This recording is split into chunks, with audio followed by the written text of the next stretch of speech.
తమ భూభాగంలో దాడిని ఇరాన్ ఖండించింది. అగ్రరాజ్యం జరిపిన దాడులు తమ భూభాగంలో ఎలాంటి ప్రభావం చూపలేదని ఇరాన్ ప్రకటించింది.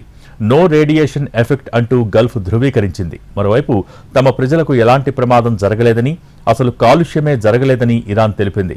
మరోవైపు ఇరాన్పై అమెరికా దాడులను ప్రపంచ దేశాలు తీవ్రంగా తప్పుబట్టాయి. తమ భూభాగంలో దాడిని ఇరాన్ ఖండించింది. అగ్రరాజ్యం జరిపిన దాడులు తమ భూభాగంలో ఎలాంటి ప్రభావం చూపలేదని ఇరాన్ ప్రకటించింది. నో రేడియేషన్ ఎఫెక్ట్ అంటూ గల్ఫ్ ధృవీకరించింది. మరోవైపు తమ ప్రజలకు ఎలాంటి ప్రమాదం జరగలేదని, అసలు కాలుష్యమే జరగలేదని ఇరాన్ తెలిపింది. మరోవైపు ఇరాన్పై అమెరికా దాడుల్ని ప్రపంచ దేశాలు తీవ్రంగా తప్పుబట్టాయి.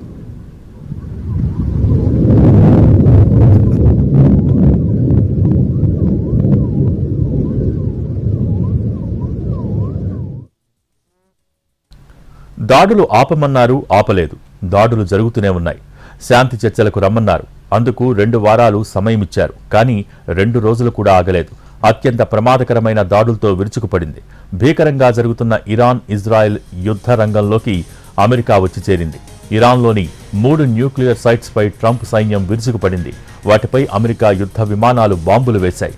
3 అణు కేంద్రాలపై అమెరికా B-2 స్పిరిట్ బాంబర్లతో ఇరాన్పై విరుచుకుపడింది.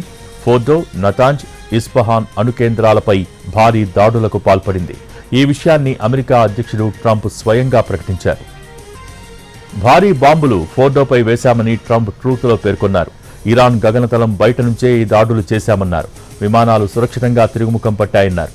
అమెరికా యోధులకు కంగారు చెప్పారు. ప్రపంచంలో మరే మిలిటరీకి ఇది సాధ్యం కాదన్నారు. ఇప్పుడు శాంతికి సమయం ఆసన్నమైందని ట్రూత్లో పేర్కొన్నారు. అమెరికా దాడుల్ని ఇరాన్ కూడా ధృవీకరించింది. తమ ప్రాంతంలో అమెరికా దాడులకు తెగబడిందని పేర్కొంది. అమెరికా సైన్యం చేసిన దాడుల్ని వైట్ హౌస్లో కూర్చుని స్వయంగా పర్యవేక్షించారు ట్రంప్. దాడుల్ని లైవ్ టెలికాస్ట్లో చూపించింది సైన్యం. ఆ తర్వాత సైనికాధికారులతో ట్రంప్ వివరాలు అడిగి తెలుసుకున్నారు.